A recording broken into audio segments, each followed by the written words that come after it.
United States submarine base at Key West, Florida. A dispatch that quoted President Truman's press secretary, Charles Ross, as saying that President Truman has no knowledge of any secret project by this government that would give substance to the existence of such objects. Ross also said that both the Air Force and the Navy deny that such objects exist. Hello? Hello! I'm really excited about the outline here.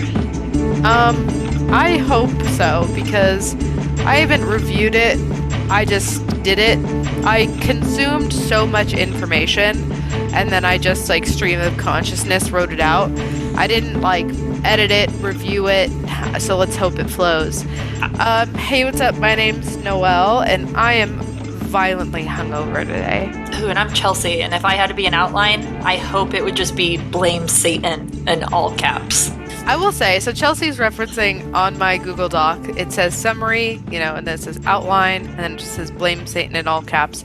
I don't know why that part was the only sentence that got outlined on the left-hand. Yeah, I don't know, but I'm going to put it on Instagram right now. It's fine. It's weird. It's fine. But it's also valid. Also, up top, I'm going to get it all out of the way here so I don't forget because I am a little brain dead today. Yeah, you went and partied on a Thursday. Yeah, shut up. Never again, honestly, might be. That's at Sithlard. I'm at Noelle Fain. You can find us on everything at Go to Hell Podcast.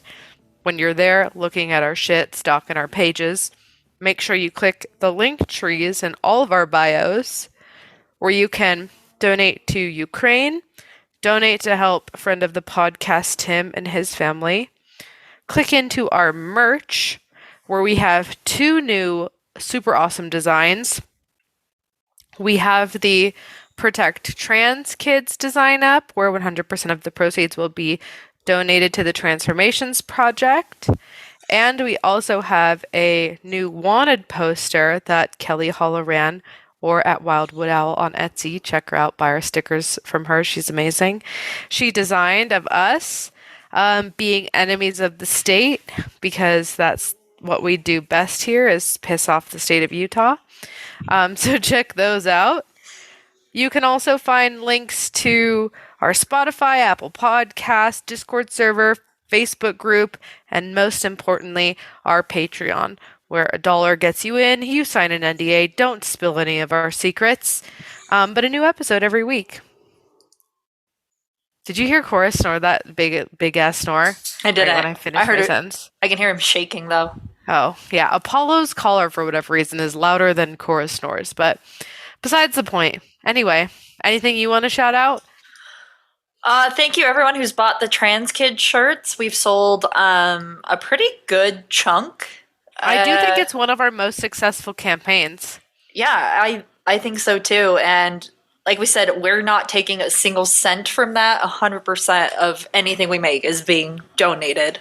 And if you want to just donate straight to the charity, please do that. We have their URL not only in that bio describing the shirt and where the money is going to be donated, but also anywhere we've posted, we've linked their direct URL where you have a direct donate button. What was I going to say? Oh yeah, also if you notice that merchandise is a little bit higher priced than some of the other merch you may have seen on the site, we drop everything as low as possible. Basically, we turn out 50% profit on everything so that it can be affordable.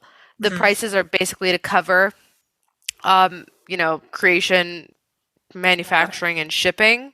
But we did hike up the price of the Protect Trans Kids shirts a little bit more just so we can actually collect some money for them and their cause and what they're doing. So yeah, and if anyone's ever curious about the pricing breakdown, I can send it to you because most of the time we make about 50 cents is actually very gratuitous, Noelle. We make about 2 to 3 cents on even all of our other merch. Yeah, so even better.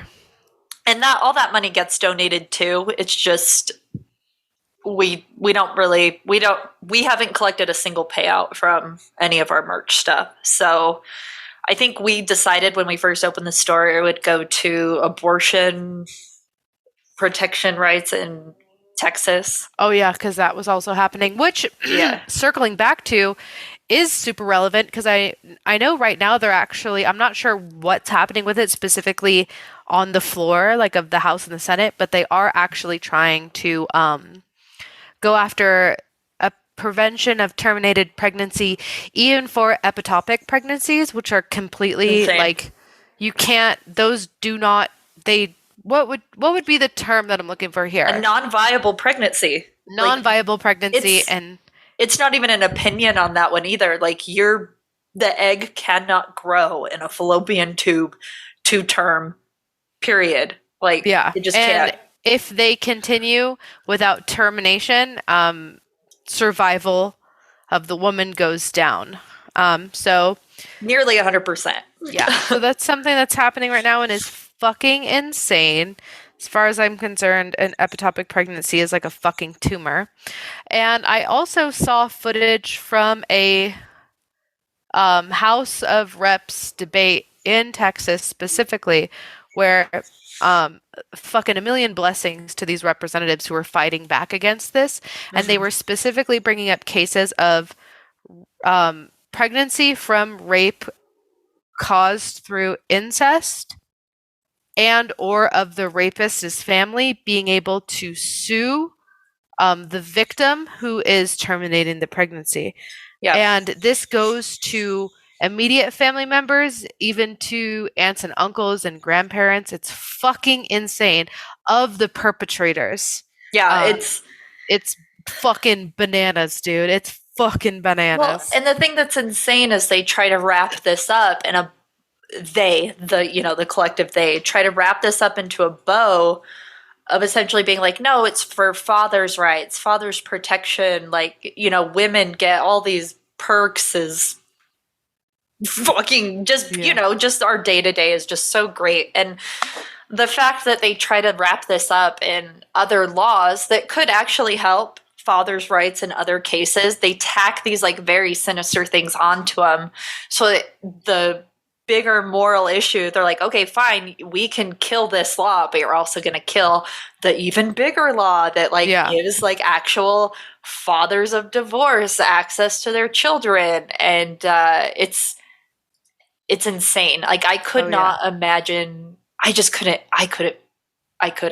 fucking imagine.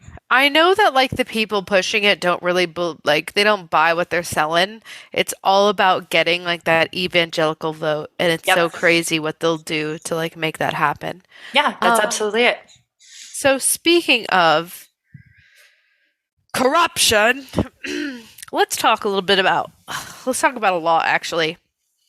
We've all heard the story of the Satanic Panic. We've covered it here, not head on, but like off of a tangent way back in the day when we did the West Memphis Three, who were victims of satanic panic and claims of satanic ritual abuse.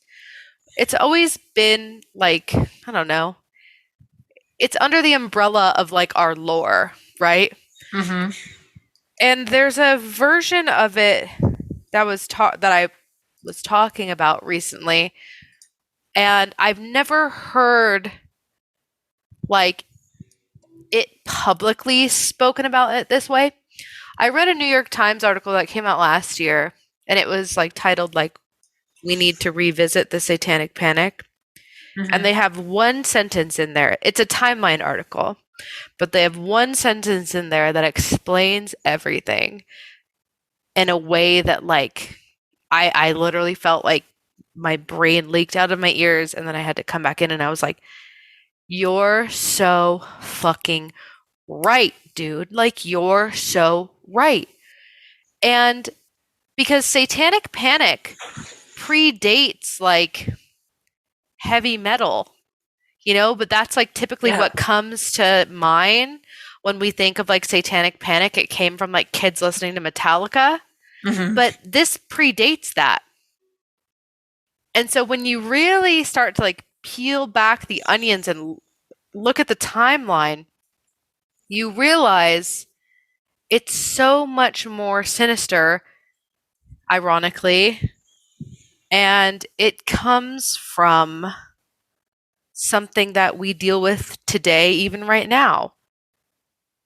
And that's like in my humble opinion, crusty old Bible thumping men Mm-hmm. having an agenda and doing anything by any means to make that agenda happen. It would be interesting, like how you say the Satanic Panic's been around longer than metal music. Like even look at the original Black Plague. You know, people thought that it had something to do with like a punishment from God, and then the Pope got involved.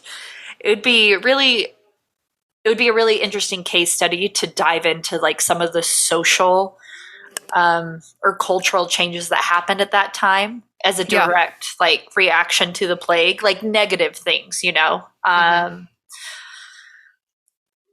Well, would even be think about like not only that the plague was punishment for what? Remember what was happening then? Like loose, when people say loose morality, what do they mean? They mean being promiscuous and like not a focus on marriage and procreation, not these like Old Testament fundamentals, right? It always yeah, ties into that. Even think of like the witch trials or the werewolf trials of England, think of our own witch trials and what I would consider were modern day witch trials in the 60s, 70s, 80s, and 90s. It all comes like there's really that that little core of it all is it's why is it's punishment to what? A counterculture movement. absolutely. And it comes down to like public shaming too. Like every culture has a sense of public shaming to it. And for ours right now, a big part of it is just like cancel culture is like the way that we shame people. And not like I'm not talking about like the like cancel culture now trying to like expose people can be very similar to being like called a witch back in the day. It's a way to control people's behaviors and keep them in line. We just don't call it a witch. We just don't call it a witchcraft trial. Well, I mean, there was a psychologist who has a YouTube channel who literally said that exact same sentence, and he was like, cancel culture is a modern day satanic panic Yeah. because it's, I mean, obviously, even the term cancel culture has like evolved and changed, but a lot of the times it could come from accusations with baseless claims, Yep. or it could come from accusations, obviously, with like realistic and real and horrific claims, but the problem with, you know, a righteous fury like that is that it becomes like a bandwagon situation. And Yes. while one crusade was true, tried, and just and real and valid, all of a sudden, you know, Yeah, absolutely. irrelevant, you know, cancellations happen. Like trying to cancel a fucking director because he said, you know, gay in a derogatory way back in 2012. Right. Even though now they're like donating to, you know, the human rights organization and like very much so recognize, realize, and admit that they were wrong in the past, whatever. Like Yeah. versus a Harvey Weinstein cancellation, which is like, yes, burn him to the ground. Yeah, and there's always going to be, for lack of a better term, there's always going to be a witch in the witch trial. And for our modern time, it was Harvey Weinstein. And in the other, like an actual witch trial time, it was probably just starvation, like not good lifestyle. You know what I mean? It's never calling out the root cause. They were just Yeah. trying to find a reason for their suffering. Yeah. Harvey Weinstein is a very real evil perpetrator who was a cause of suffering, and they just were fucking shooting in the dark back then. But yeah, and with the satanic panic, I think you're right, a very real reaction to just counterculture, Yeah. trying to control it. Yeah. The witch to them was counterculture. Yeah. And let's talk about it. Yes. Okay. Please. So we're going to jump around in the timelines. I also wanted to drop some facts and stats because it just helps me understand. Fat stacks of significant- facts. You know how it is. Yeah. It helps me digest change because that's the one thing we really need to focus on is not only countercultures, but almost in relativity to time and space, dramatic and drastic changes happening in small amounts of time. Gotcha. Even if they're good, Okay. So, with the feminist movement of the 1960s, aka the second wave of feminism, women began to enter the workforce in great numbers. In the 50s, about 1 in 3 women participated in the workforce. I was trying to say workplace and workforce at the same time. Also, know that when I say 1 in 3 women participated in the workforce, I don't have an exact definition of that. Like, was it full-time? Was it part-time? Like, what exact, so take that with a grain. And if we're talking numbers, that was about 16 million. Mentioning here that this is age 16 and over for this entire little paragraph, by the way. That's what they mean by like working age in the workforce. Okay. In the 60s, there was a 35% gain increase, bringing about 22 million women into the workforce. By 1998, nearly 3 of every 5 women of working age were in the labor force. And as of current counts by the Census Bureau, women hold about 50.04% of all jobs in the U.S. And it was like 49.5 in 2019, so it's even jumped, which is crazy. No, that is crazy. Mathematically, that makes sense. We should have half the jobs. Yeah, but it never really did. No. And to rewind a little bit, women also had high labor market participation during World War II. I mean, hopefully everyone knows this. Hopefully public school didn't fail us this hard. Since, it was male soldiers away, women had to take up jobs to support their family and keep their local economy on track. But many of these women left the labor force when men returned home from war to raise children, hence bearing the generation of baby boomers. The oppressors of us all. God, wish your moms would have stayed and worked. God, how dare you? In the late 1960s, when women began entering the labor force in record numbers because of the second wave of feminism, they were entering in addition to all of the men, as opposed to substituting men during the war. This dynamic shift from the one-earner household to the two-earner household dramatically changed the socioeconomic class system of industrialized nations in a post-war period. Also, here are all my sources for this entire article. CNBC, a ripped PDF copy of a book called Women Workers in the 1960s that was written by the U.S. Department of Labor, and Britannica on the women's rights movement. Your favorite source. I do like Britannica, yes. Thank you for including it. Anyways.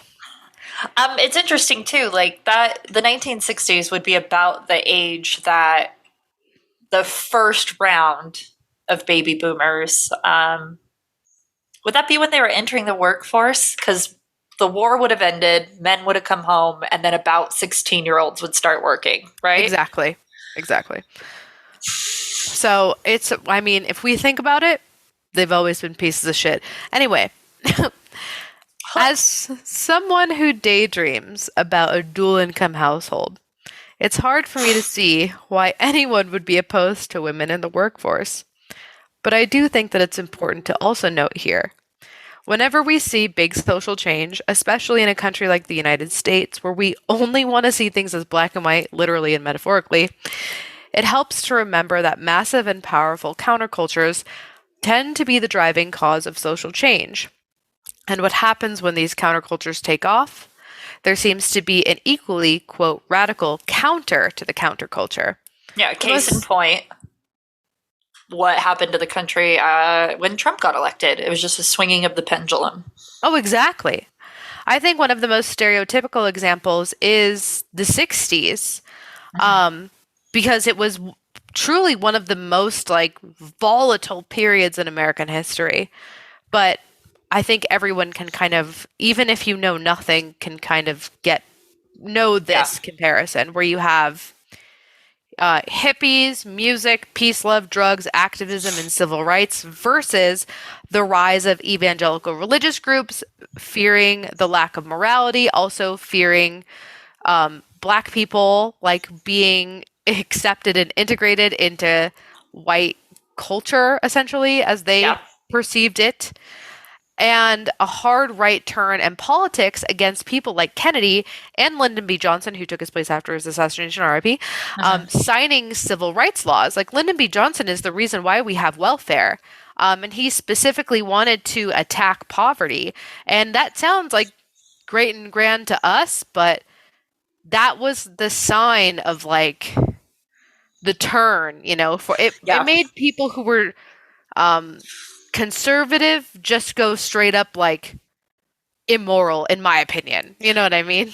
Yeah, because they don't think that people should succeed without suffering, and for some reason having the bare minimum, Yeah. for some people believe that is success, when Well, in fact it is just the bare minimum. Well, exactly. And like, you think these motherfuckers hated women. We can't even imagine how much they hated black people. God forbid you were a black woman. Like, you know what I mean? Like, this is mostly going to be about how opinions of women in the workforce changed the way we viewed some things. And it's like, imagine being anyone else. It was just, what a fucking nightmare of a time. So, Yeah. anyway, that's just an example of when you have these countercultures, you're going to have the counter to the counter. So, Chelsea, do you want to give me some of the potential reasons as to why people may have been a little upset about women entering the workforce? Yes. Just shooting in the dark here because you didn't really give me anything to go off of hint-wise.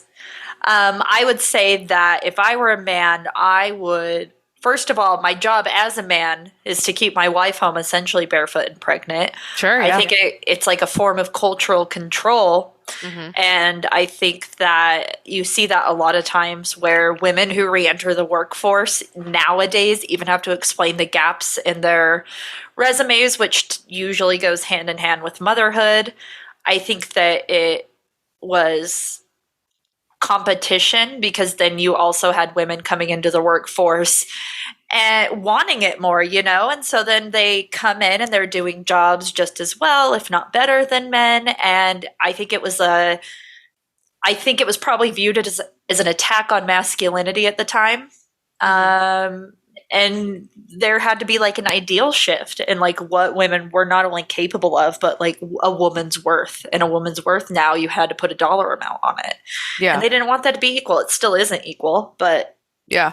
in my opinion, that's why they would be upset. No, for sure. And those were all, even if they were horrific, were still fairly generous examples of why. I'll just give a little less generous of examples. So some of the reasons as to why people didn't want women to enter the workforce were women have smaller brains, women can't read, Yeah. women are a distraction. I mean, look at me.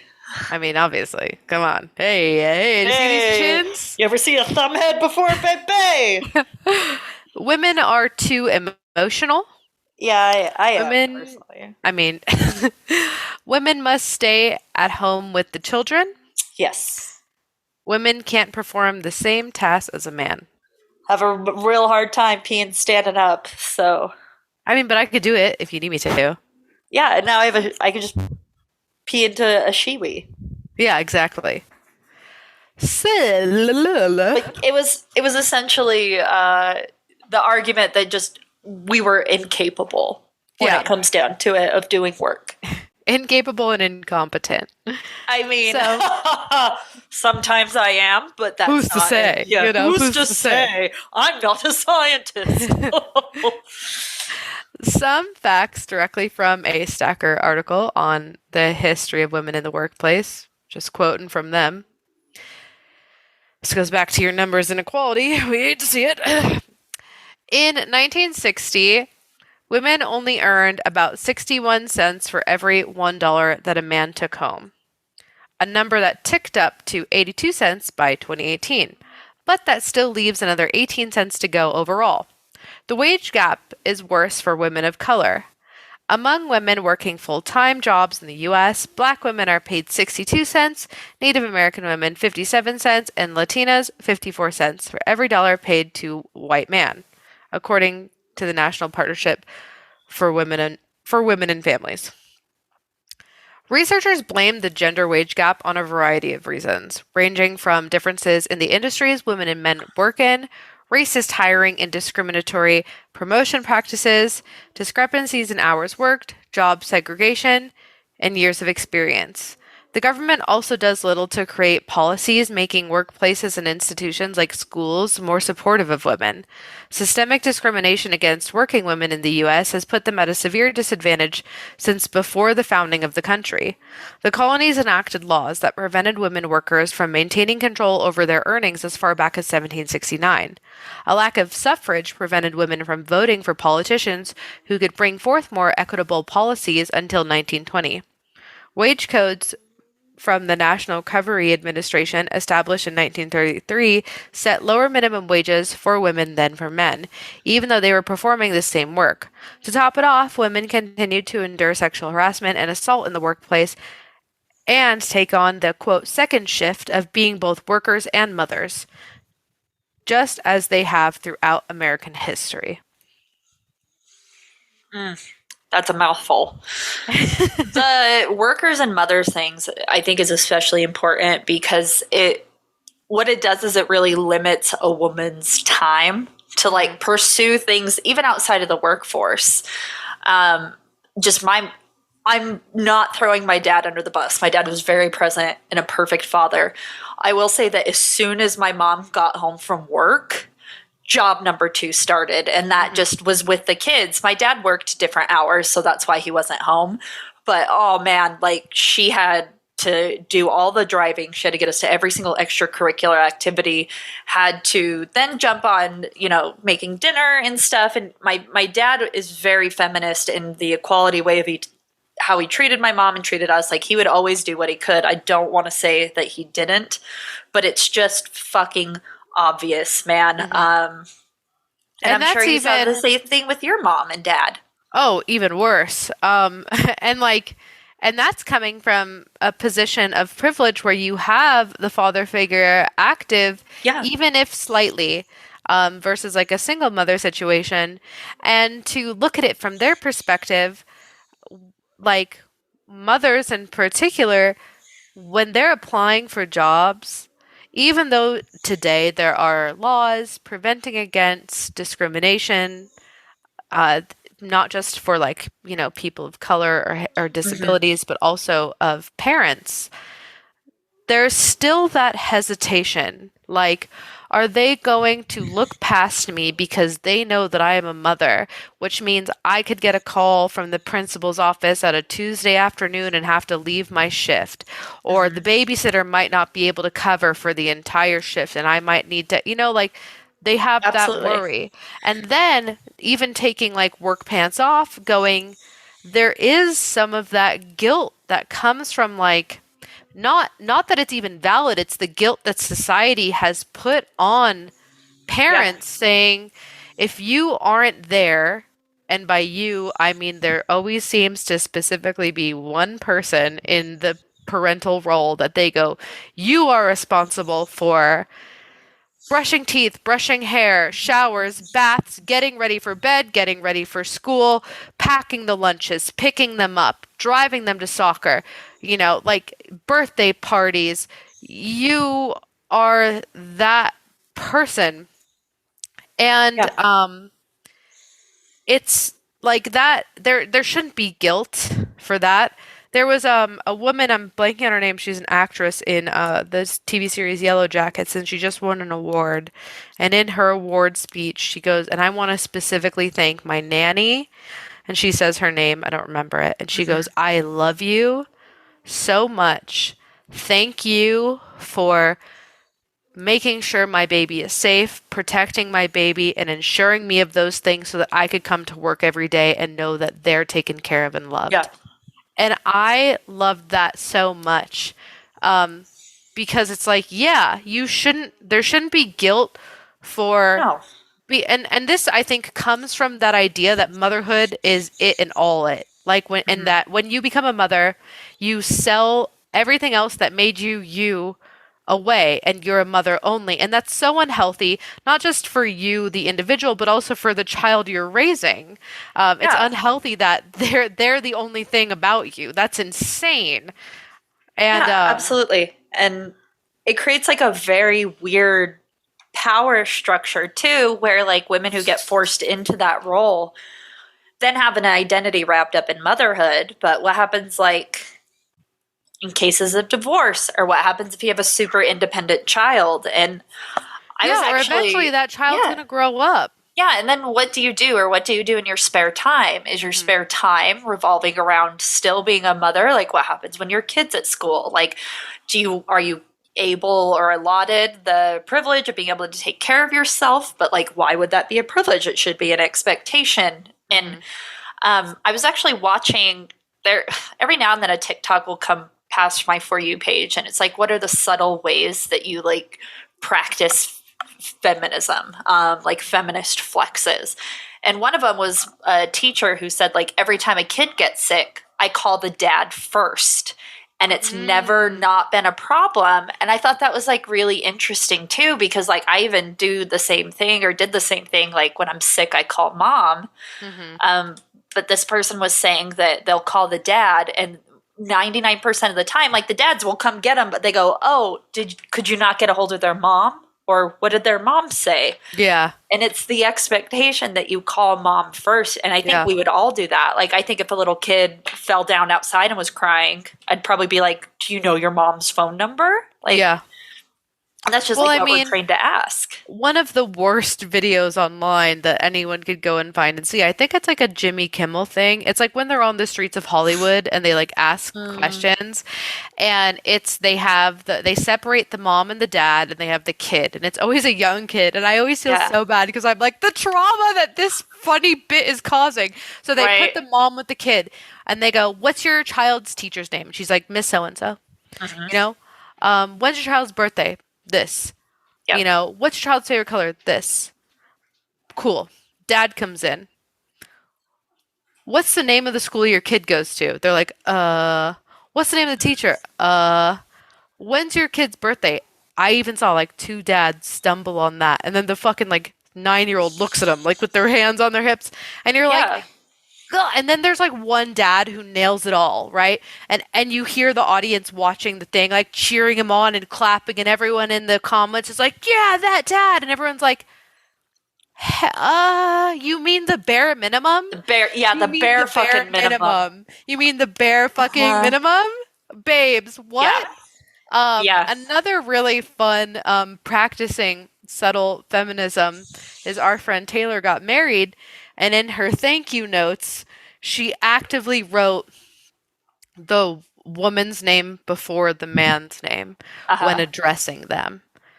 She would be like, "Dear, Chelsea and Sarah, Oliver. yeah, dear Yeah. Chelsea and Oliver, like doing that specifically." So just really fun stuff. But yeah, the parental thing is so interesting. And Dude, I would love to know how same-sex couples deal with that. If they yeah. get the same I especially like it would be funny to know what a same-sex couple that has a at least outwardly visible, maybe more flamboyant or feminine versus like more masculine Mhm. setup, like something that people could traditionally see and attach to. I would be curious if they face the same thing or if it's like a same-sex couple who both present masculine, like Yeah. how I would love to know those situations as well because I have a very strong feeling it probably follows the same precedent that it does here since Yeah, it's just so fucking ingrained. the gender rules. And we even start so young when one thing, it's just the way that we like set up our expectations for even like boys and girls. Like girls, it's Hmm. like, "Oh, you look like a princess today." And then when boys do anything, it's like, "Oh, you're so strong." Like it's Yeah, even the ways that we compliment starting when yeah, kids are young. It's very different. So we're all fucking guilty, man. But then you look at the stats and you're just like, Jesus, this is a problem. yeah. Oh, I mean, like, it's one of my favorite things in the world is to be gender fluid with the way that I address myself and the way I address other people. Obviously, if someone has specified pronouns, I use them, of course, but like, Yeah. even when referring to myself, I use like gender fluidity in such a way, like I'll be like, my brothers in Christ. You know what I mean? Or Yeah. like whatever. I think it's so fun. And I also do it to my partner, and now they just like it's funny because I know that when I originally would do it, and I would be like, "Girl, what the fuck is your problem?" And I'm like talking to my 30-year-old, you know, male presenting boyfriend who Yeah. identifies as male. I'm like, "Girl, what the fuck's your problem?" And he's like, "Fuck you call me?" And now he just like goes with the floor, like goes with the Or flow of it. I even notice it when I'm like talking about Drag Race, like when they're in drag versus like out of drag, but now they have trans like contestants, so it's like the consistent pronouns for them, whereas like the pronouns for the non-trans one, like contestants, stay like she, her, Hmm. feminine the whole time. And it's like confusing because it has nothing to do at that point with like any way that they present. That's just like a cultural standard where that's okay. Hmm. And another way that I do it, like, I don't know if you've ever noticed, because I feel like you and I tend to refer to our boyfriends more often than not as our partners. Hmm. And that immediately I get the, like, you lesbian? You gay? Like, type thing, because I'm calling my boyfriend my partner. But as soon as you make it and like that ambiguity there into your speech, people like pick up on it, like Yeah. what's going on? Like, and try it Oh, out there. Like, try calling your partner, and yeah. people don't know how to treat you. Yeah. That it's so true because I've had that conversation a million times. Um, and funny thing about the whole drag race thing, so I got my partner into watching Dragula, Mm-hmm. which is like essentially goth drag, and he was so sweet. He was like, he he asked me because he's obsessed with Dolly, who goes by they them pronouns. Mm-hmm. But then he would watch the contestants like refer to each other in drag as like, besides Dolly was like always the exception. Also, Dolly Mm-hmm. is just their persona is very they them. Yeah. Um, but like some of the other contestants would be like she her in drag, and then he him out of drag, Mm-hmm. or sometimes they would be she her the whole Yeah. time. And he was like, what's the correct way? Like, what is the correct? And I felt like it was such a precious little moment, because this was his first time like digesting like Mm-hmm. that culture and loving it, and then being like truly having such a love and respect for some of the contestants and Yeah. artists that he was watching, that he was like, I want to make sure I'm not saying anything bad. And especially because like we were going to get tickets to go see some performers, and Mm-hmm. he was like, I want to make sure I'm like doing this correctly. And I was just like, what a precious conversation. Also, one of the reasons why I'm a big proponent of visible displays of pronouns. Like, Yeah. I want to know. Like, Yeah. Absolutely. it's so weird when people are like against that. I'm like, no, I want to know. I want to know what you want to be. Like, tell me Yeah. what you want to be. Like, and I'm even getting to the point where now, if I don't even want to make it like they don't have it outward anywhere, and I don't want to make assumptions, I'll Mm-hmm. just say they them. We do it all the time. We've been Yeah. doing, yeah, since the dawn of man. Like it's Um, just easier. Like I don't and it's just so much more forgiving, because there is yeah. no gender put on they them. That's the whole fucking Yeah. point. Even It's in like, all encompassing. it's weird sometimes too. Like, I'll put Puffin in like pink handkerchief things that I make him, like pink little bandanas, like for Valentine's Day, or I made like a pink poodle skirt one because it was cute. People get weird about that then, because they're like, they'll be like, "Oh, what's her name?" And I just say Puffin. Like, I don't correct the gender of my dog Hmm. because Puffin doesn't care. But then Yeah. they'll be like, "Oh, is it a boy?" I'm like, "Yeah." And it's almost like people get weirded out to see him in a pink bandana. It's like, this is a Oh. dog, my dude. You think that it's. I feel like sometimes, like, I'm going to say it. Mostly Republicans think it's a bigger issue than it is. Like, oh, isn't your dog going to be upset?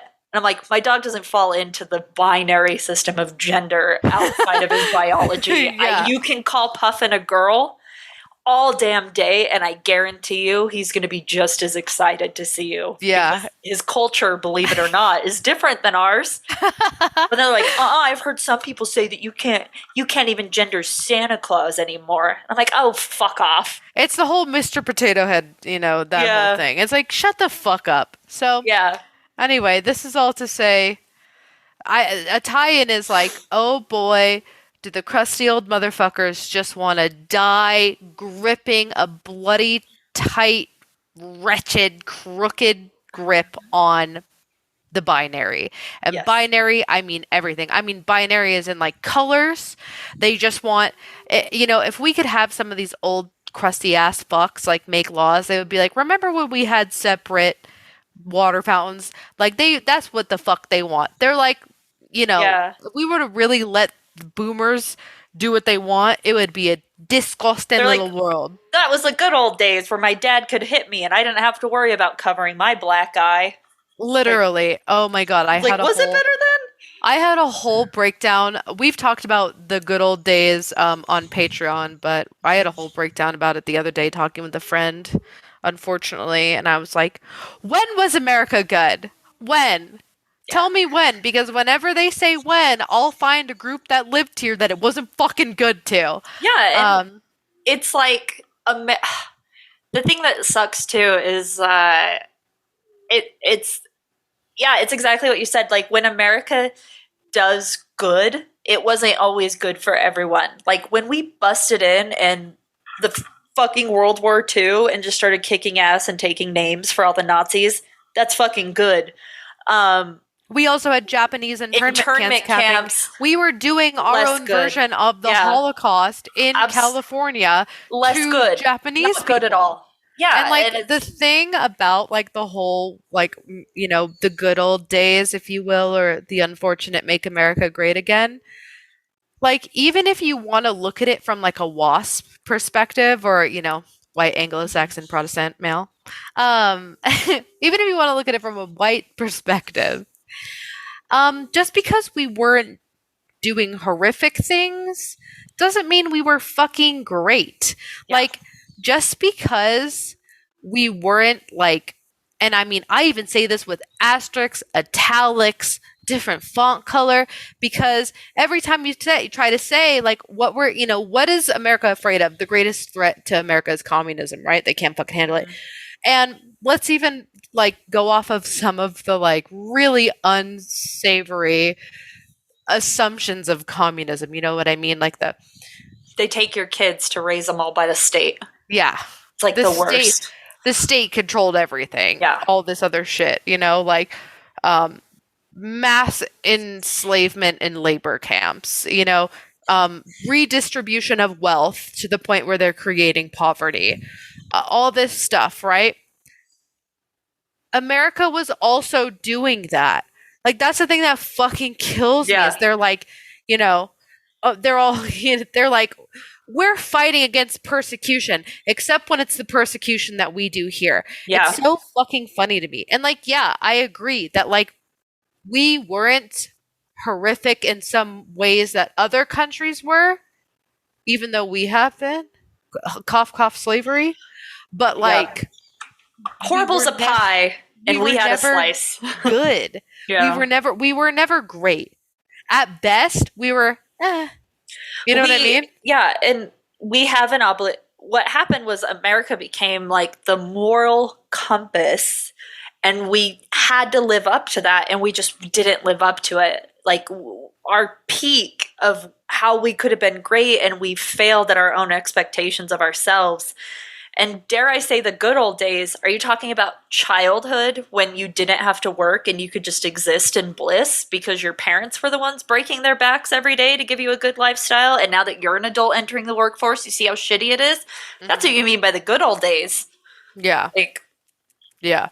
We all are suffering we're doing the 9 to 5. No matter how good your yeah. 9 to 5 is, we're all suffering. 1,000%. Oh, baby, you know it. I don't dream of labor. I don't dream of labor, babes.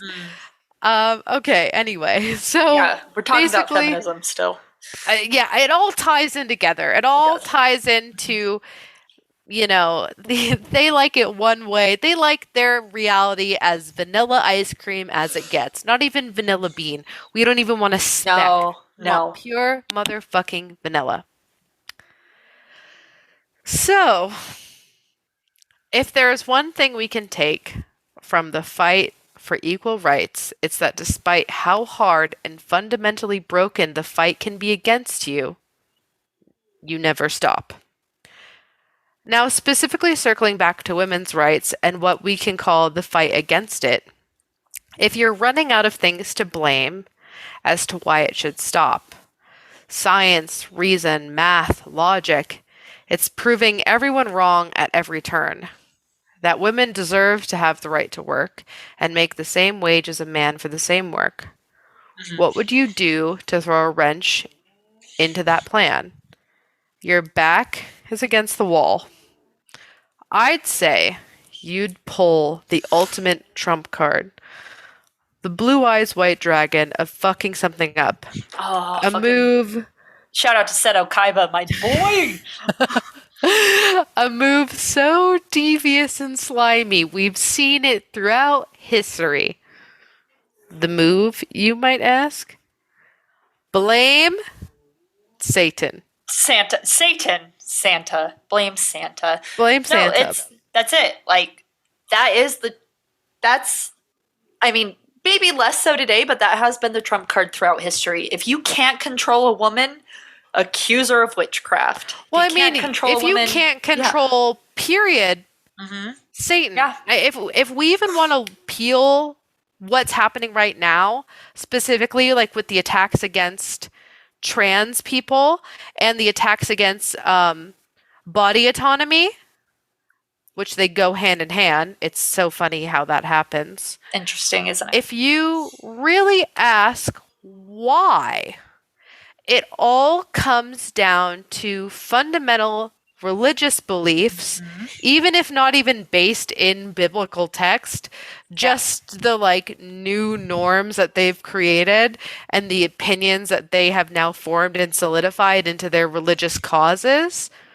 It all comes down to that. Though, they're like, why are you against abortion? Because you say it's what? Not moral. Where are you getting your morals from? The Bible. Yeah, it all fucking comes down to it. Yeah, it's the tale as old as time. They are wrapping their fists, their swords, their spears in the guise of a Bible and using them as weapons. And that's and then what's the opposite of it? What is the opposite of morality? It's to what in biblical sense, that is Satan. That is it. And they personify that by women who go to work or people who are non-binary or people who are transgendered. It's like the us versus them. If we represent the good, then by default and the black and white society that we want, you have to represent evil. Exactly. Literally exactly.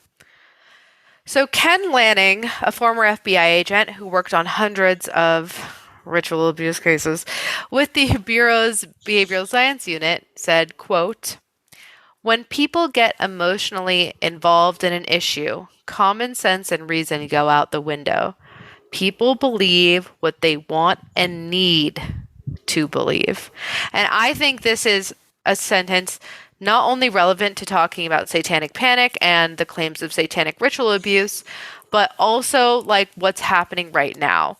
The greatest example would be the people in Texas trying to charge women and prevent women from getting ectopic pregnancies, even though science literally says it's a non-viable pregnancy and the woman will die. It does not matter what common sense and reason is. They will believe what they want, and more specifically, in all caps, what they need to believe. We are a snowball's throw away from miscarriages being tiered in the same level as homicide. Well, I or mean, manslaughter. there are some states where that is true, and Yeah. you have to bury a miscarriage by law. Crazy. Gross. Could you It's so imagine fucking like crazy. manslaughter for not being able to carry a pregnancy to term? I've had periods that were heavy enough that made me go, "Is that? Could you imagine Dude, going to jail for that?" no!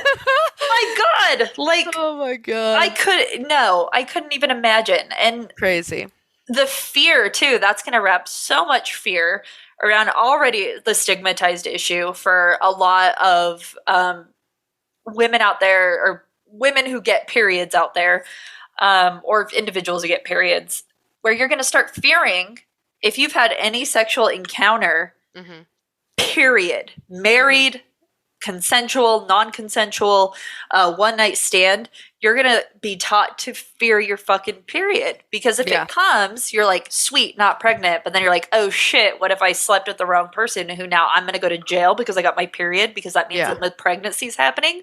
Oh, you want to talk about fears of periods? There's that fucking Going Red animated movie that came out that apparently talks Oh, about periods, and people are have some you fucking some in the yeah, Peloton women's group. have Some lady you was like, "I can't seen believe the clip? this."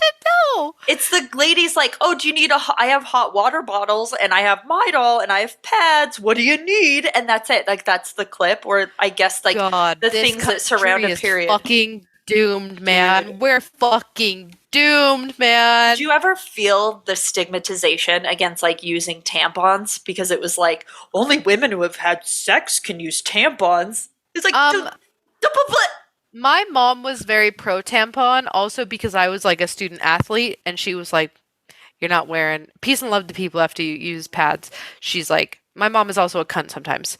She means yeah. well. She'd be like, "You're not wearing a Well, diaper to practice." Like that's like it. That's my it. mom. That's what it fucking feels like. My mom would like, she like taught me how to use a tampon immediately because she was like, and Man. then also put the fear of God of toxic shock syndrome in me, as Yeah. she should. But the The stigmatization, boogeyman of, right, yeah. more came from God forbid you had to get up in the middle of class and go to the bathroom, and like the ways that I would fucking Houdini a tampon up my sleeve, Mhm. babes, it was like magic. I was doing sleight The of hand magic in fourth period. I'd be like, whoop, you know what I the mean? way too that you would almost teach yourself to suffer through your period rather than ask somebody out loud. Like, it would be one of those things where I'd be like under the desk texting only the closest of friends. And that's insane. That is absolutely insane. Oh my Like, God. Yeah. I mean, now, obviously, older age and the attempts of destigmatization help, but like going into the women's bathroom after a cocktail or two, and you hear just someone in a stall, "Does anyone have a tampon?" And then you see like 10 hands like come under. I'm like, this is how I the know we're not yeah, completely doomed, are these simple the moments in time. the way that women have been taught to support other women on the fringes of shit as normal as our periods. Hmm. Even now, if a woman was like, asked me for a tampon, I would not make a show of it. I'd be like, yeah, absolutely, fucking lootly, like a drug deal. You know what Yeah. I It's mean? literally like a drug deal. And it's because like I don't want to embarrass you, and that's Yeah. what I'm thinking at the time, and that's insane. And It like, is insane. oh man, Oh, it's fucking bananas, dude. It's bananas. Okay. So, Mary DeYoung, a professor of sociology at Grand Valley State University, said, quote, "More women were going to work by choice and necessity in the wake of the women's rights movement, and as the country struggled with a recession. Conservatism, I can't say it, conservative. Yeah, you fucked me up. Conservativism. conservatism. Damn, that's a tough one. Yeah, conservatism. And the religious right were ascendant, and both emphasized the nuclear family. Good daycare was hard to find, and many parents felt guilty for relying on it. And after decades of denial, the public was starting to confront the problem of sexual abuse, especially involving children. You hook all of those things together magically, and boom, you've got the proper fuel for a moral panic. So let's talk about timelines. A book, I don't know why I put an ing there. A book came out in 1980 called Michelle Remembers, written by a psychologist and his former patient, who he later married. Oh, You gross. gotta love that. About her memories of child abuse at the hand of Satanists. I bet those memories were real. The shitty thing is, like, this is another book that I definitely want to read, especially when I tell you some of the examples. Yeah. But I do not want to send to go these fucking dickheads. But it does seem very interesting. You're gonna Find hate a ripped PDF from it. I know, I've got to look. It's got to be out there. It came out in the 80s. The entire book comes from 600 hours of her testimony in the psychologist's office, delivered in the voice of a child when she was in a trance-like state. My God, can you imagine? She'd be like, the devil, the devil's touching me like that. And he's like, yeah, tell me more. Where did the devil touch you? You know? Oh my God. And that's what's so gross about like psychologists marrying their patients. Yeah, and then he was like, That's I'm gonna marry her. It's so these two fuckers should go to jail. I got my period in the 5th grade. And he's like, Do you happen to still have what you were wearing today? Yeah. Fucking disgusting. Put a seed in you. Straight Oh, I can't believe I even said that. Now I gotta repent. Everyone's gotta go to jail now. Everyone's going to jail. A quote from the book, and this next quote is spoken by her mother, apparently. Also, R.I.P. her mom. Her mom didn't do anything wrong. Her mom didn't do anything. This bitch is fucking sick and twisted. Anyway. Yeah. Quote, "You're not mine anymore, Michelle. You belong to the devil."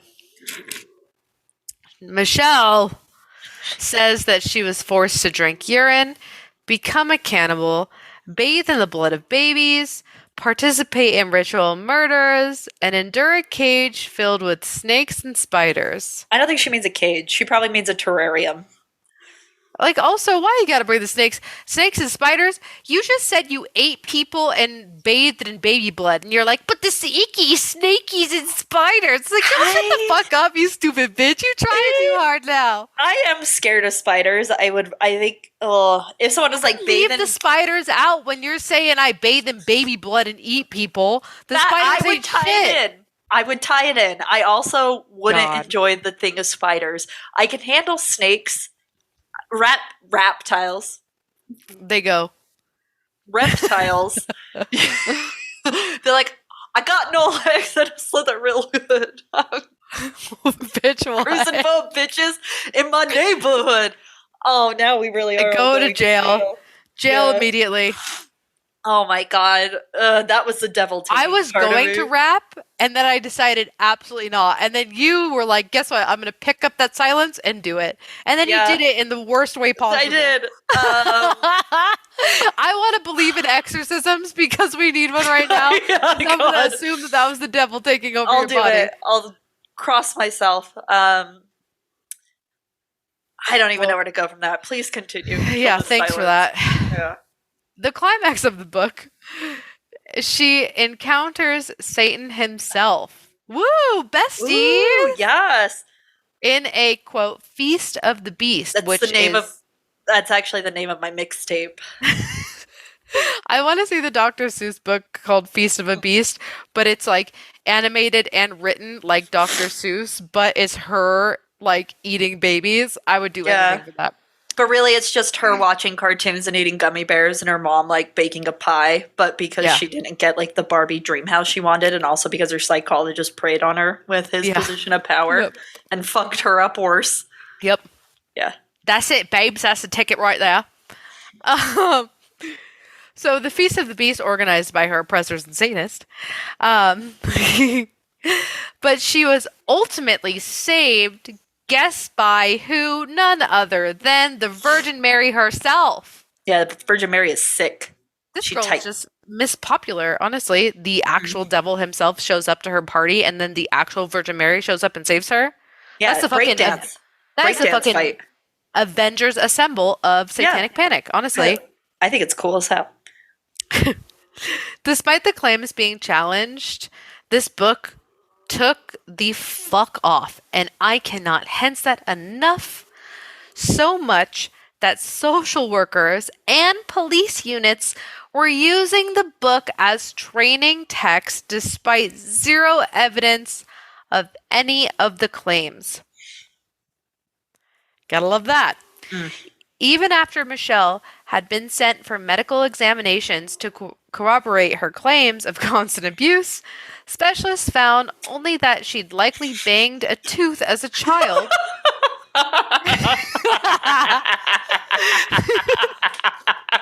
It's so like funny, like God, there's like an outtake, I think it's of Anchorman, where he's like, I'm gonna kick you in the tooth, and it's just so fucking dumb. Or it's like from The Office, but like that's what I think of. Where Just it's like a little. Yeah, like where it's like I've been abused and oppressed, and then it's like you were hit in the tooth. They were like, she maybe tripped when she was 5 and got a little crack in a tooth. We'll never know. Yeah, sometimes I'm drinking from a can wrong, and I too abuse myself by hitting my own tooth. You use metal straws now? I'm abusing my tooth all the time. And a rash that she claimed had been specifically caused by the, quote, tail of Satan was found by a dermatologist to be a reaction to a toxic weed, likely aggravated by Life Buoy soap. You got to get pH balanced stuff, babes. I know. Like, she's not balancing anything, especially her pH. No. One time I used a bath bomb from Smith's, and that fucked me up. Oh, yeah. But now that I know it was actually from Satan. Yeah, the devil's tail. Better. Yeah, I feel better. Now, this brings me to the focal point of the story. Divorce rates are at a historical high. The term latchkey kid is brought around into the fold. Since both parents are working, kids are left to watch themselves. The 80s became the decade of the evangelicals demanding moral rebirth, and most importantly, the unbelievable rise of televangelists on TV, nonstop preaching the moral panic and collapse of the nuclear family leading to the end times.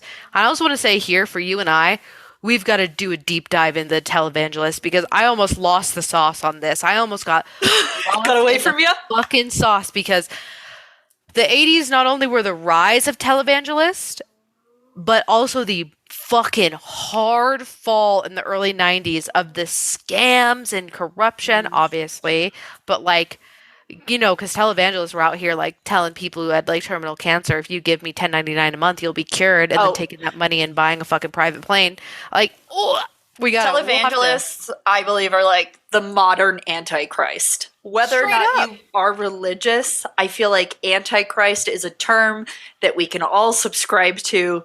The absolute fucking personification of the representation of evil as any one of our small pea brain lizard brains can understand. Televangelism. Yeah, if I don't believe in the devil or hell or heaven, but televangelists are fucking real life demons to me, man. They are terrifying evil. They are unbridled evil. So anyway, the root of all evil, televangelists. Straight up, and they're still around today. So, while women were out making their paychecks alongside their male partners, guess who? None other than the only one left to raise the kids. Satan! Devil himself, babes. In the summer of 1983, in Manhattan Beach, California, McMartin Preschool became the hotbed of Satan himself. A mother, who we I touched my microphone. Who I thought you were whispering to me. I was going to. By the way. The mother who made all of these claims and started it, we later find out she has schizophrenia that she's not treating or medicating. You know, that's bad. You gotta treat your mental illness, y'all. Just a little oot there. Reports to the police that her son had been abused at his preschool. The police sent a letter to about 200 families asking for the help with their investigation. Chelsea, do you want to read this letter for me? Yeah. Dear parent, the department is conducting a criminal investigation involving child molestation. 288 PC. I don't know what that means. Maybe I should just skip that stuff. Should I skip it? No. Seems like it's wasting a lot of time. Okay. Ray Buckley, an employee of Virginia McMartin's preschool, was arrested September 7th, 1983 by this department. The following procedure is obviously an unpleasant one, but to protect the rights of your children as well as the rights of the accused, even though we're still going to name him in this letter, literally, this inquiry is necessary for a complete investigation. Records indicate that your child has been or is currently a student at the preschool. We are asking your assistance in this continuing investigation. Please question your child to see if he or she has been a witness to any crime or if he or she has been a victim. Oh, I don't want to read this out loud. that part? Remember that part when they said to protect the rights of your children as well as the rights of the accused? Yeah. Go ahead and keep reading, Chelsea. Go ahead. I don't want to. You have to. I have to say this out loud. Yep. Our investigation indicates that possible criminal acts include oral sex, fondling of genitals, buttocks or chest area, and sodomy, possibly committed under the pretense of taking the child's temperature. Also, photos may have been taken of children without their clothing. Any information from your child regarding having ever observed Ray Buckley to leave a classroom alone with a child during any nap period, or if they have ever observed Ray Buckley tie up a child is important. Please complete the enclosed information form and return it to this department in the enclosed stamped return envelope as soon as possible. We will contact you if circumstances dictate same. We ask that you please keep this investigation strictly confidential. No, the fuck not. No one will do that. Because of the nature of the charges and the highly emotional effect it could have on our community. Please do not discuss this investigation with anyone outside your immediate family. Do not contact or discuss the investigation with Raymond Buckley, any member of the accused defendant's family, or employees connected with the McMartin preschool. There is no evidence to indicate that the management of Virginia McMartin's preschool had any knowledge of this situation, and no detrimental information concerning the operation of the school has been discovered during this investigation. Also, no other employee in the school is under investigation for any criminal act. That was in all caps. So, Chelsea, what do you think happened when they did this? I, as a parent, would lose my shit. I would be calling my senator. I would be calling every fucking parent at that preschool. I would be calling Ray Buckley. I would be finding out what his fucking address is, because you best believe if he even had one iota of moral ambiguity concerning the thoughts of my kid, I would be breaking down his door. I would be 100% pitchforks. Dare I say it would be an actual fucking witch hunt. I would not be keeping that shit secret. And I, as a fucking parent with no expertise whatsoever, would probably be scarring my child for life, not only with the badgering questions I would be asking them, but I'd also be scarring every fucking parent of every fucking kid in that school, because I would be hunting them down to see if there was any possibility that my kid was a victim of these crimes. 1,000%. That's what I would do. 1,000%. Because not only do you have very descriptive situational examples of what they were told or think may have happened, you also have them saying, and feel free to interview you need to interview your kid and get back to us.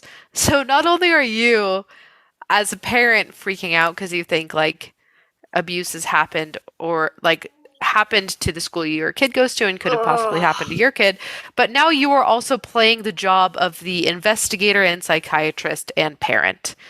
So needless to say, liars. Yeah, even if they don't mean to be. It was a fucking nightmare, dog. It was a fucking nightmare. The authorities also asked therapists to help interview hundreds of children. And I do want to say, when researching about this, there were therapists and psychologists in the field almost in the same exact way that the police looked at these situations. It was a 50-50 split. There were some therapists and psychologists who were like, this is crazy, this is unethical, the way that you guys are conducting yourselves to like, for your solutions is not, it's totally against the books. And the other half who's like, we absolutely have to do this. We need to figure this out. This is the only way. Same with police who would be like, they would get calls and they'd be like, this is fucking bananas. And then the other half were like, I'm going to fucking be a detective on this case, solely me. It literally split the audience 50-50. They questioned them for hours at a time. Children. Preschoolers. These kids are still in diapers. Preschool. Have you tried to have a conversation with a preschooler? No, because they're fucking babies still. It's You like cannot communicate with a baby. it is like talking to a schizophrenic. It is truly insane. In my experience, this was the age of when I was employed as a teacher, 18 months to 3 years. Yeah. Could you imagine? They're sitting down talking an nonsense. 18-month-old. They don't even, they're barely putting together sentences, man. Yeah. They're talking gibberish. They're talking gabagool. They're talking nonsense. They're talking imaginary friends. They're telling you what they ate, what they colored, what their favorite movie is within 3 seconds of opening their mouth. It's insane. And so not only are they questioning preschoolers, they're fucking interrogating them for hours like they're fucking shooters, dog. And they were asking them leading and suggestive questions. You know what happens when you ask a child leading and suggestive questions? They fucking agree with you. You could be like, are you the strongest person in the world? They say, and they're like, yeah, and like, absolutely. Was that you I saw lifting that house? No. Are you sure? No. So it was you? Yes. Are you Superman? Actual conversations with a kid. Yeah, you can get them to admit to fucking anything. Good or bad. You can, because their brain is mush and they're not people yet. They're literal babies. They are mirrors of what they think they want culture to be, so they are suggestible and would agree to anything. Oh yeah. And what do we get? What do we get? The results were a goat man, bloody animal sacrifices, a school employee who could fly. That's sick, though. Secret tunnels in the preschool that led to ritual. Well, ritual dens is what like the officers coined it as. Yeah. But like the kids would be like, and we took the tunnels under the school to the big rooms. My favorite one was like the Harry Potter tunnel that was like they would flush themselves down the toilets into the tunnels. Like that was, it wasn't like, no, we just went into a closet and I'm a young kid with a crazy imagination. It was like, no, my teacher flew in on a broomstick and then we went into the tunnel and there was a land of gumdrops and murder. And the police were like, yeah. And what flavor do you think the gumdrops were? Like, fucking stupid. Straight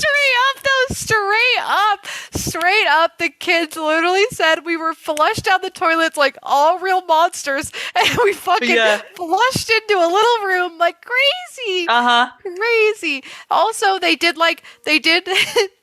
literally had a bunch of pictures of people, put them in front of the kids, and we're like, I need you to identify the people who've touched you.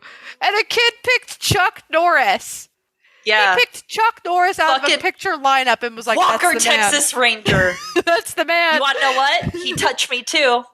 Right here. My heart. My heart. My heart, babes. My heart. Like, fucking it was so dumb.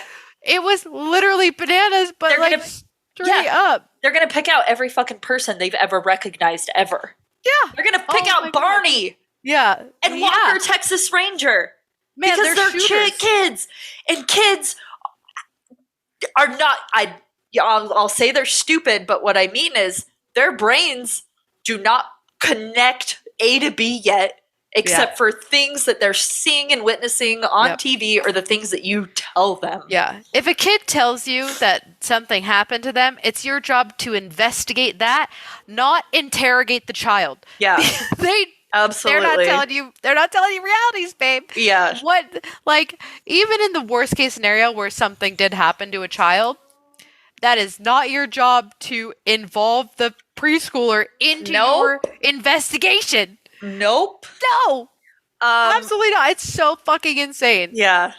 Also, I want to say there were a few other things. Obviously, as Michelle told us in her example above, acts of violence that left no physical trace.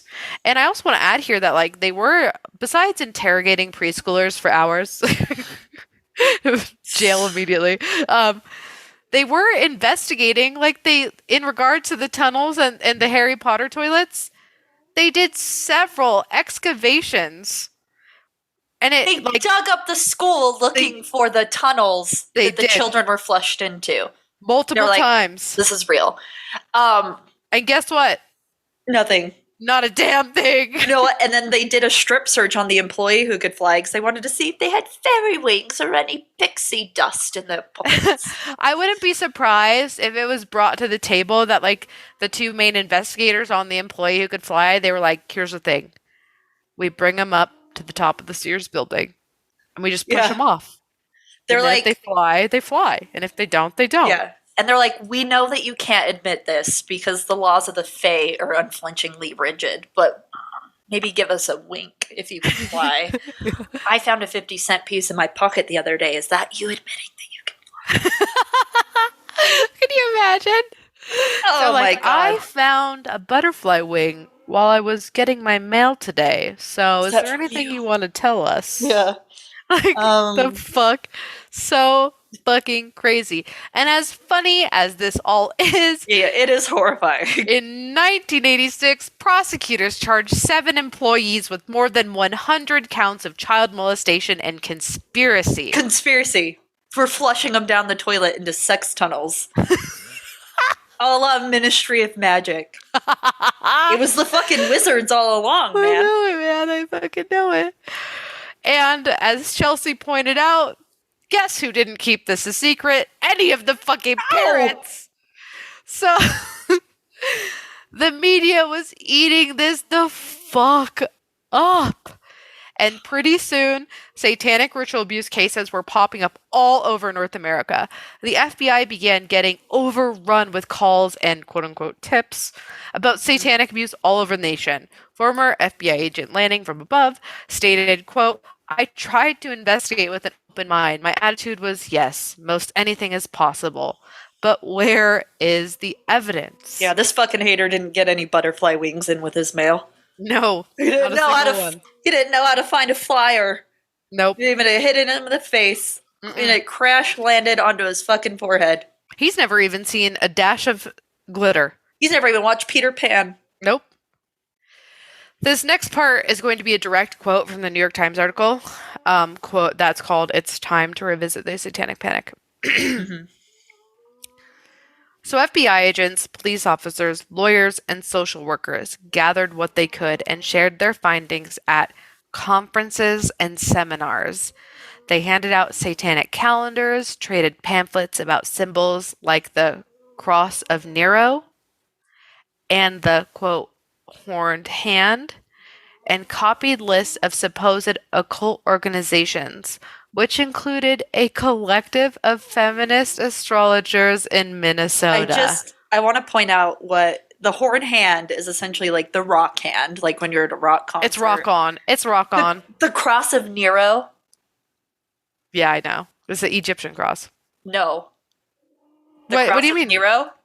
You look up a cross of Nero and you tell me that isn't the fucking peace sign. Oh, it's a peace sign. It's 100% the peace sign. Oh my god, it is the peace sign. The cross of Nero is a peace sign. I thought the cross of Nero was you're thinking of like an Anuk, an Ankh.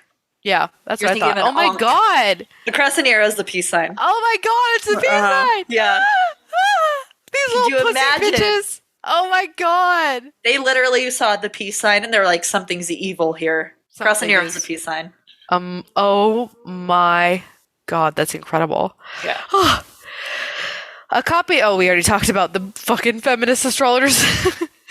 In May 1985. Oh, so now I'm going to tell you some unfortunate facts. Okay. New York Times segment's gone.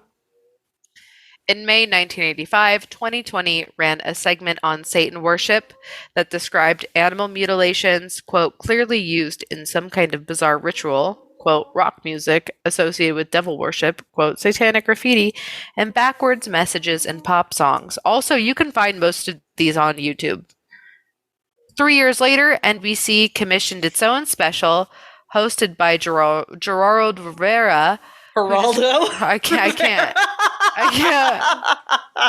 Oh, this is like GIF all over again. I had a stroke there. It's all right. I forgive you. Who described gruesome crimes, aired child testimony of abuse, and interviewed Ozzy Osbourne. Hey, we don't come for Ozzy. He is to be protected. You know that they even did. From himself. You know that they did. I would do anything for a copy of The Osbournes, by the way, the TV show. Oh my god. Do anything Just for it. the clips that come up of just the chaos and innocence that is just Ozzy Osbourne whistling while Sharon is trying to talk to him. Yeah, of also him losing his mind. Yeah, Incredible. I think that's the drugs more so than Yeah, You know what? Wouldn't hurt a fly. wouldn't. Peed I on the was so- Alamo once, but Yeah, I mean, you gotta yeah, go when you gotta go. you gotta do it. I was so obsessed with that show. I was in elementary school when it came out. I had a metal lunchbox of all of them, but they were all flipping off the camera. And my mom took Sharpie and put little hearts over their middle fingers that I could take into school. Do you remember the old Freaky Geeks logo that was the little goat head? Yeah.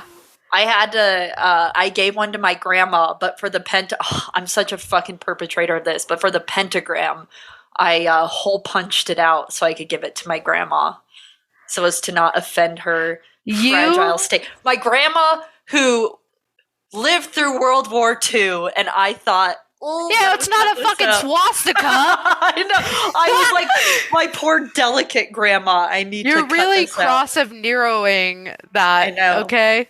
Yeah. The actual Cross and Nero is cool, but the fact that they thought that it's cool in like a Christian martyrdom type of way, you know what I mean? Yeah. But the fact that they were like, that's the peace sign. Incredible. I just soft-brained idiots. Unfortunately, almost 20 million homes tuned in. So, it's getting real popular stuff. Fast forward a little bit more. In 1990, a jury acquitted the McMartin preschool defendants on some charges and deadlocked on others, saying it was impossible to determine the truth from the child's testimony. A second The toilets and the flying teacher. That's they what were like, hung we up on. can't. We don't know if we don't have any proof if it's real or not. So we're just They're gonna, like, all I'm saying, you can't tell me that the Teenage Mutant Ninja Turtles aren't real. Sometimes you flush shit down the toilet, and it happens. They're like, I flushed my kid's goldfish down the toilet on accident. Explain Killer Croc, DC Comics. Yeah. I walked by my local pond, and I'm pretty sure I saw a 12-foot goldfish. So you tell me that the flushing tunnels to the preschool aren't real. A second prosecution ended in mistrial. Prosecutors having spent $15 million eventually dropping the case. And I think, I'm not sure as of this day, but as of this time when it was dropped in the 90s, this was the most expensive trial. Let's see what that is adjusted for inflation. I'm doing math and definitely not Googling it. Great job. Yeah. We're hearing the calculator. $32.2 million today. Incredible. Spent on Hogwarts flushing toilets. You know what? I wish it was as fun as and innocent as investigating Hogwarts. How that would be fucking fun. If that would be fun. It's like when people come out and I distinctly remember you thinking that all the money they put into investigating Nessie was a waste of time. I do, and I still do. No. Because they investigated Tinkerbell aligning with Harry Potter. Yeah, aligning with the devil. Yeah, they sure fucking did. Ooh. And the very unfortunate part, we'll talk about it in a second. This is why boomers don't want to raise taxes, because they had to pay for this bullshit. And they're not wrong on that. They're not wrong. I will fully agree. Actually, you know what? If we're going to investigate anything and my taxes go up, I hope to God it's trying to figure out what the fuck Tinkerbell's up to. They just need to show us on our taxes where the money's going, and I'll be happier about it. You dress like a whore in your little green skirt, and I want to know where you got those pom-pom shoes. I never liked Tinkerbell, I'll say it. I thought she was kind of a bitch. She was a bitch. And for what? Jealousy over a child. Jealousy. Disgusting. Pitting women against each other all the time. Yes, she was. Her and Wendy could have been the most powerful. They could have taken over fucking Neverland. Yeah. Oh, I know. But she was too busy being a bitch. Yep. Blame the media for that one. They wrote her that way. Yeah. She was dropped that way, just like Jessica Rabbit. Yeah. They couldn't have two baddies on the same movie. They had to make them enemies. Typical. They fear the power. Yeah. Anyway. So, the damage was already done. Clearly, if you get if you get charged and dragged for filth for being a satanic pedophile, and then like fucking 10 years later they go, oopsie, no one cares. You're still a satanic pedophile. That Like, your there's no life coming back from is it. fucked. And there were like old ladies who worked at this daycare who died being harassed Think of your day in and day precious. out. Yeah, think of your preschool teacher. Think of your kindergarten teacher. Could you imagine Miss Hewlett? I'll die before I say anything bad about Miss Hewlett. I know it, man. I like, it's rotten. It's so fucking rotten. And nothing, they got nothing. They got absolutely nothing. No one admitted fault. No one apologized. There was no like money awarded for No. wrongful convictions. It just like poof. But you want to Yeah. know the real truth of it? It didn't just go poof. Motherfuckers Lives tried ruined. to ignore this shit. It happened. They were proven wrong. And the law tried to pretend like it didn't actively participate in a fucking witch trial, Yeah, as that's history exactly what has it is. shown before. Yeah, it's when people say, "Oh, there's a modern day witch hunt going against me because I don't want to get vaccinated, but I also don't want to vaccinate my kids, but I want to send them to school with measles and get the fucking kid recovering from cancer sick," and they Straight say up. that's a modern day witch hunt. Yeah, they don't know the definition. You try flushing a child down the toilet these days; they fucking come for you. Yeah, I can't. I can barely flush a 3-ply toilet paper down the toilet, let alone Yeah, a and child. you buy that like you don't buy 3-ply toilet paper. You fucking liar. You I have fucking eco-friendly thin, and you it barely goes tissue down. paper. I can see my reflection through your toilet paper in the mirror. It's like I'm wiping with saran Yeah. wrap. You shut up. You don't And it have can barely go 3-ply down. toilet paper. And it can barely go down. Yeah, because for some reason, if we're going to talk science, I want to know how you lie to yourself at night about having 3-ply toilet paper. I'm pretty sure last time, I'm not even pretty sure, I would go on trial and I would let the public spend $30 million because I swear to God in the internet, last time I went to Noelle's house, she didn't even fucking use toilet paper. She was using dog wipes because she didn't even have toilet paper. And she's like, I think they're the same. And I'm like, you think the dog shampoo wipes that you wipe out Cora's crusty fat rolls so that she doesn't get facial yeast infections? I'm true. not even lying. It's like Noelle, a baby wipe. No, Noelle. It's not a baby wipe. It's the wipes you use to wipe out Cora's fat rolls so she doesn't get a yeast infection on her face because evolution let her down. And you let me down when you looked me in the eye and you tried to not only convince me that we were flushing kids straight to the Ministry of Magic in the 90s, but you also tried to convince me that Cora's shampoo wipes for her yeasty face were the same as a baby wipe. Yeah, And you wanted me to perfect. pee in your home. Yeah, perfect for your yeasty pussy. I was just telling you. I had to hold it and I had to pee in public, which is you imagine rather pee, and then I had to steal you toilet paper. You from did. the concert hall like a good I just friend. didn't want to go to the store that day, and I was like, That's- "It'll be fine." And I'm then not- these fuckers came over and had to pee 7 times. And I'm Not like, "Great, misaligning you. you've got the dog wipes." It's not even the dog wipes. It's the same as a baby wipe, and that's what I have issue with. It is. Because it definitely fucking isn't. It basically is. Okay, well, next time you come It to my is. house and you want to wash your hands, I'm giving you fucking conditioner, and I'm telling you to make do. That might be nice and moisturizing. Maybe, but it sure isn't the same as antibacterial soap. The dog face wipes are antibacterial. It's You like don't a baby put wipe. antibacteria stuff on your curated vagina. You're gonna give yourself a Maybe. yeast infection. You should. No. But anyway, oh my god, now Yeah, you're gonna make anyway. me sneeze. Yeah. No, wait. Because you're thinking about the yeast of Cora's face, and can't even talk about it. I'm more likely to flush myself down to the Ministry of Magic than I am not getting a yeast infection from your quote unquote toilet paper. Yeah, it's like a baby wipe. It's not. It's definitely not.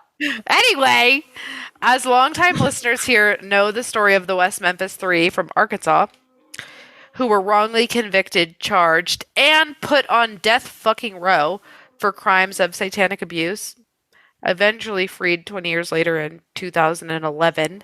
And not even freed, they took an Alford plea, which is where the state says that they didn't do anything wrong, but they let you go, so you can't sue them for damages they caused. Anyway, there was also a Texas couple who were released in 2013 after 21 years in prison for charges of satanic ritual abuse. They were later awarded $3.4 million from the state for wrongful convictions. All this to say, satanic panic and satanic ritual abuse charges happened. Over 200 people were charged and convicted. Some of them, in the most extreme cases, were put on death fucking row. Okay? And they didn't get out. If they did, some of them didn't get out until 2011, 2013. Double decades. Literally. Like, everyone here remembers what they were doing in 2013 because the state tried to pretend like they didn't do it, like they didn't participate in it, that they didn't perpetuate it, that they didn't encourage it, that they didn't teach it. You can also go on YouTube and watch the satanic, educational videos that they made police departments watch alongside the 2021 that everyone watched. Is like, oh, if you tie a woman up and throw her in the water, if she sinks, she's innocent, but if she floats, she's a witch. It's the same thing, and we want to think that we've evolved. Our brains have not evolved. The second we became Homo sapiens, our brains stayed the fucking same. Oh, absolutely. Abso-fucking-lutely. It's just different enemies. And we just changed. We changed the font. It's the same story. We just changed the font on the fucking page. Yeah. It's same vocabulary, still not fucking toilet paper. That's exactly. Basically, that's exactly it is. Yeah, There's no connecting A to B here. And maybe that's why they're scared. Sometimes. Well, maybe that's why they're so fucking scared. Oh, maybe that's why they're so fucking scared of Harry Potter, man. Because Harry Potter was trying to warn us the whole time that it was about the toilets. And it's the same with Antarctica.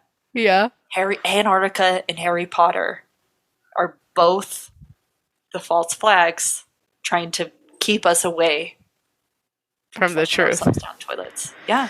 Yeah, all I'm saying, if you could flush yourself down somewhere as transportation with these gas prices, but I've been doing it right now. Oh my god, yeah. You treat me like shit, might as well flush me, man. Hell yeah. So what did we learn? What did we learn? We learned a lot. We learned that no one hates, and I mean hates, quite like crusty old Christians who want to ruin progress for everyone. There you go. The friends that we made along the way. And Satan. Also, man, the whites are at it again. Yeah, the whites are at it again. The YTs. Oh yeah, that's another thing. Chelsea is now learning the different spellings of white online. Man. Because I don't know if you know. Yeah. Oh, this is getting into Patreon conversation territory, but my favorite streamer and true love of my life, Hassan Piker, was banned from Twitch for saying cracker when referring to a white person, and they said that they banned him on the racist rhetoric and hate speech. I have yet to have my feelings hurt about being called a cracker. Yeah, because it doesn't fucking exist. You can't have your feelings hurt for being called a fucking cracker. So they're also looking for the spelling of white, in a derogatory. So that's why people are coming up with fun new ways to call people white, like palm-colored people. Yeah. Well, I thought YT was YouTube, so contextually I was like, look at all these YouTube women out here wearing Uggs and drinking Starbucks. And I'm like, fucking YouTube women? It took me so long where I was like, where somebody had, someone said white women, but then in their subtitles they had YT women. And I was like, white white YouTube. Yep. White. I was White. literally the white lady math gif of just like white, and then it all came to me. I didn't know. Then it clicked. There are definitely ways that you can be hateful towards white people, and cracker isn't one of them. You want to know how you can be hateful towards white people? Trying to convince them that your toilet paper is not a dog wipe. That's essentially it. That's racism. That's the only reverse racism that exists, is what Noelle did to me that day.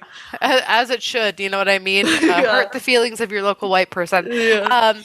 Something else that someone pointed out, he was like, even if you try to think of like derogatory terms for white people, it's not white people.